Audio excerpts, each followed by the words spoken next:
Closed or protective emotions have a strong physical component. So if I'm feeling resentful, I will feel some kind of heaviness in my heart. If I'm afraid, I'll feel a tightness in my chest.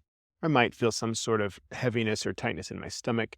The sensations that go along with these protective closed feelings tend to show up in the throat, chest, or stomach. So it's like this line that goes down the front side of my body where these feelings show up.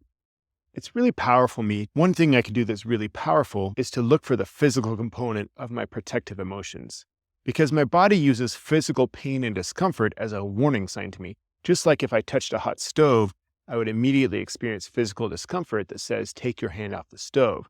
Now, when I was a little boy, I had a very strong instinct to maintain a close, caring relationship with my parents because that's how I survived.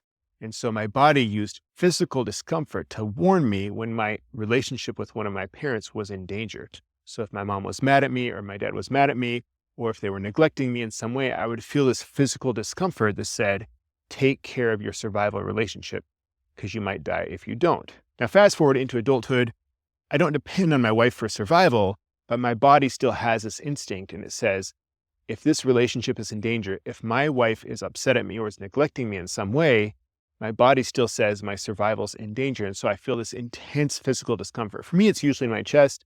Sometimes I might feel it in my stomach. Some people feel it in the throat, but it's an intense physical discomfort that says, take care of your survival relationship. Now, my body's lying to me because it's not a survival relationship. It's an adult love relationship, which is different than a childhood survival relationship. But my body hasn't really learned the difference. And so it's super useful for me to look at this as if I have touched a hot stove, but the stove isn't really even hot. It's just that I have a memory of the stove being hot because once upon a time, I did rely on this relationship for survival. But now that I'm an adult, I don't rely on anyone else for survival. I take care of myself.